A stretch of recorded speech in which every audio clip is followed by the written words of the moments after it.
இன்று நிச்சயமாக தமிழக மக்கள் நம் மீது மிகப்பெரிய ஒரு பார்வை. காரணம், இவ்வளவு காலமாக 60 ஆண்டு காலம் தமிழ்நாட்டை மாறி மாறி ஆட்சி செய்து வருகிறார்கள். ஆட்சி செய்தும் ஆனால் பிரச்சனை தீரவில்லை. ஒரு குறிப்பாக ஒரு பிரச்சனை, இந்த மதுராந்தகம் ஏரி ஒரு உதாரணம் எடுத்துக்கங்க.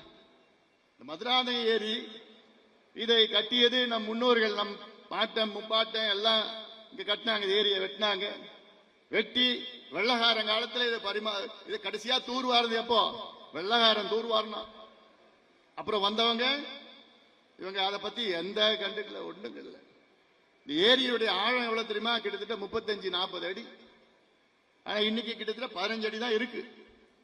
இது எல்லாம் வண்டெல்லாம் இருக்குது. தூர்வாரனா 100 கிராமங்கள் இல்ல, கிட்டத்தட்ட 300 கிராமங்கள், கிட்டத்தட்ட 10,000-15,000 ஏக்கர் பாசனம் செய்யலாம். இன்னைக்கு கிட்டத்தட்ட ஒரு 5,000 ஏக்கர் தான் பாசனம் செய்ய முடியுது. எல்லாம் செய்ய வேண்டும், ஆனால் இவர்கள் செய்ய மாட்டார்கள். அதுவும் குறிப்பா இப்ப இருக்கிற திமுக ஆட்சி, முதலமைச்சர் ஸ்டாலின் அவர்களுக்கு என்ன நடக்குதுன்னே தெரியல, என்ன நடக்குதுன்னே தெரியல. அதனால்தான் நான் சொன்னேன், காலையில கூட திருவள்ளூர்ல நான் பேசினேன். தமிழ்நாட்டில் நடந்து கொண்டிருக்கின்ற ஆட்சி மக்கள் விரோத ஆட்சி, சமூக நீதிக்கு எதிரான ஒரு ஆட்சி, பெண்களுக்கு எதிரான ஒரு ஆட்சி, இளைஞர்களுக்கு எதிரான ஒரு ஆட்சி.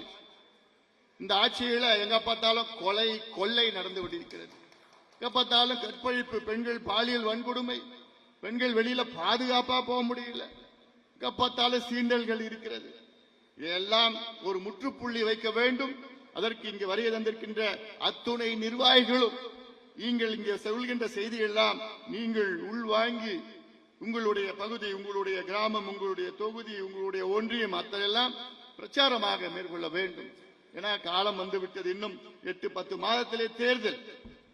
இந்த தேர்தலில் 2026 சட்டமன்ற தேர்தலில் நிச்சயமாக பாட்டாளி மக்கள் கட்சி அங்கமாக இருக்கின்ற ஒரு ஆட்சி தமிழ்நாட்டில் நடக்கும்.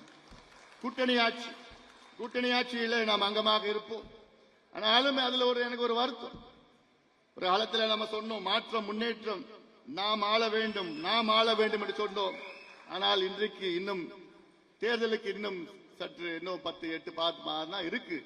ஆனாலும் பரவாயில்லை, கூட்டணி ஆட்சி நாம் இருப்போம். நாம் இருக்கின்ற கூட்டணி ஆட்சி நிச்சயமாக இருக்கும்.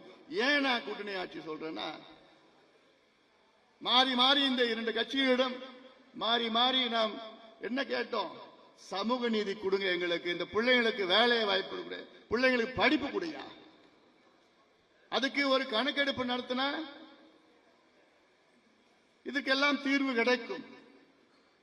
நம்முடைய மருத்துவர் ஐயா அவர்கள் தொடக்க காலத்திலிருந்து அப்பொழுது எம்ஜிஆர் அவர்களை சந்தித்து, கலைஞர் அவர்களை சந்தித்து, ஜெயலலிதா அம்மையாரை சந்தித்து, எடப்பாடி பழனிசாமி அவர்களை என்று ஸ்டாலின் அவர்களை சந்தித்து, சாதிவாரி கணக்கெடுப்பு நடத்துங்கள், தமிழ்நாட்டிலே நடத்துங்கள், வன்னியர்கள் உள்ளிட்ட அனைத்து பின்தங்கிய சமுதாய மக்களுக்கு இடஒதுக்கீடு வழங்குங்கள், அவருக்கு படிப்பை கொடுங்க. வேற என்ன நம்ம கேட்டோம்? நம்ம சுயமரியாதையோட வாழணும். ஆனா அதையெல்லாம் அழிச்சுட்டு என்ன பண்ணிட்டாங்க? இந்த பிள்ளைங்களுக்கு சாராயத்தை கொடுத்துட்டாங்க. சாராயம் பத்தாம இப்போ பொட்டலம் கொடுக்கறான், போதையை கொடுக்கறான், கஞ்சா கொடுக்கறான், அபின், காக்கேன், ஹெரோயின், என்னென்ன அமெரிக்காவில் என்னென்ன போதை பொருட்கள் இருக்கிறதோ அதையெல்லாம் நம்ம பள்ளிக்கூடம் கல்லூரி வாசல் வித்துட்டு இருக்கிறான். ஆளுங்கட்சிக்கு தெரியாம வைக்கிறாங்க, காவல்துறைக்கு தெரியாம வைக்க முடியும்? ஒண்ணும் பண்ண முடியும். எல்லாருக்கும் தெரியும் இருக்கிறாங்கன்னு தெரியும். ஆனாலும் அதை கண்டுகொள்ளாமல் இருக்கின்ற முதலமைச்சர் ஸ்டாலின் அவர்கள், இப்படி ஒரு ஆட்சி வேணுமாமா? நிச்சயமா வேண்டாம். இந்த ஆட்சியை அகற்ற வேண்டும். ஏன்னா நம்ம பிள்ளைங்க இன்னும், ஏன்னா நம்ம பிள்ளைங்களுக்கு படிச்சுட்டாங்க, ஆனா வேலை கிடையாது. இதெல்லாம் எவ்வளோ இருக்கு, பிரச்சனை எல்லாம் இருக்கு. இதையெல்லாம் நீங்கள் உள்வாங்கி நம்ம அடுத்த கட்டத்துக்கு நாம் செல்ல வேண்டும். ஏன்னா நம்ம ஆட்சியில இருந்தோம்னா நம்ம என்னென்ன பண்ண போறோம்? சாராய கடையை மூடுவோம். இந்த போதை ஒரு பொட்டலம் எங்கேயுமே யாரால விற்க முடியாம பார்த்துப்போம். எல்லாத்துக்கும் மேல விவசாயிகள் நம்ம ஆட்சியில மகிழ்ச்சியா இருப்பாங்க, விவசாயிகள் மகிழ்ச்சியா இருப்பாங்க.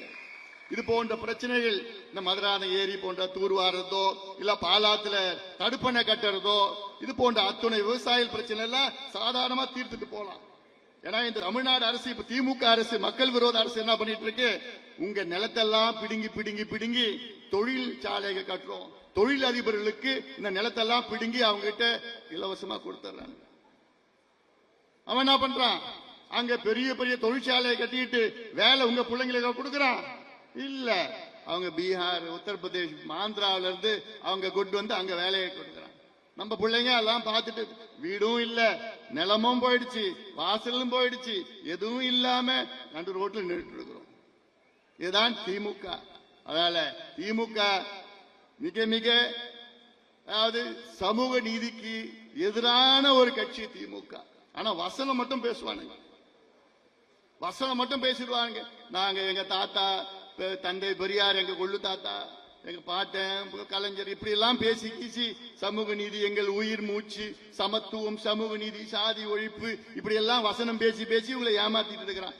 அவங்களுக்கும் சமூக நீதிக்கு சம்பந்தமே கிடையாது.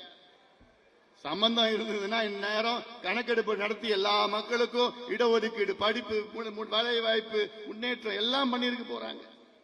ஆனா அதெல்லாம் தெரியல. அவங்களுக்கு தெரியும், கொள்ளடிக்கிறது மட்டும் தெரியுது. கொள்ளையோ கொள்ளடிச்சிட்டு இருக்கிறான். அதுக்கு ஒரு உதாரணம் நான் சொல்றேன். தமிழ்நாட்டில் போன வருஷம் இந்த மணல் எடுக்கிறாங்கல்ல, மணல் கொள்ளை பண்ணிட்டு இருக்காங்க. ஆத்துல மணல்லாம் இருக்குல்ல, பாலாத்துலயோ காவிரி ஆத்துலயோ வைகை ஆத்துலயோ எல்லாம் அவ்வளவு ஆறுகள் இருக்கு.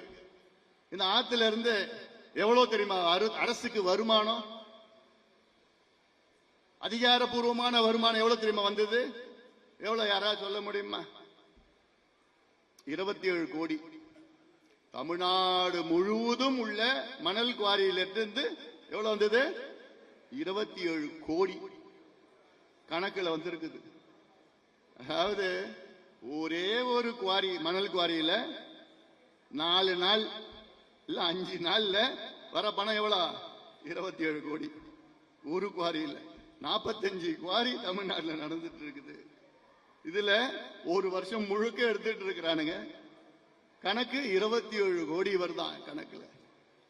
போன வருஷம் வந்தாங்க, அமலாக்கத்துறை வந்து ரேடு விட்டான்.